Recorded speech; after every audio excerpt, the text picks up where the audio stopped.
हुकूमत को गैर आईनी तरीके से ख़त्म नहीं करेंगे। इशारे मिल रहे हैं कि इमरान खान का खेल ख़त्म हो चुका।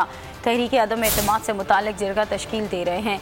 PDM सरबराह मौलाना फजल रहमान की मुल्तान में मीडिया से गुफ्तगू, कहा कि हम जल्द ही हुकूमत के खिलाफ अपने वोट पूरे कर लेंगे। तहरीक अदम एतमाद के लिए जरगा PDM की जमातों पर मुश्तमिल होगा। हम सिस्टम को दफन करने की इजाज़त नहीं दे सकते। अंपायर वही होता है जो न्यूट्रल हो। इस नाजायज़ हुकूमत के खिलाफ अदम एतमाद लाई जाएगी। चुनांचे हम फौरी तौर पर एक जरगा तश्कील दे रहे हैं जो तमाम पार्टियों के नुमाइंदों जो PDM की शरीक जमातें हैं उनके नुमाइंदों पर मुश्तमिल होगा, ताकि PTI के जो हलीफ जमातें हैं या इत्तेहादी हैं उन जमातों से कहा जाए मुल्क डूब रहा है और आपको अपने इक़्तिदार की फ़िक्र है, अब कौम का साथ दें, बहुत हो गया है।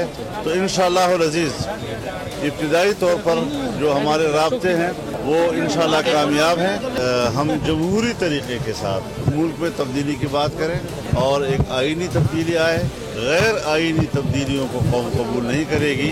जब एक वोट के ज़रिए से लेकिन चोरी करके नाजायज़ कबूल नहीं कर रहे हैं, फिर आइन को समेटना और उसको दफन करना, इसकी इजाज़त कैसे दे सकेंगे। सब्सक्राइब करें और बेल दबाएं ताकि कोई खबर रह न जाए।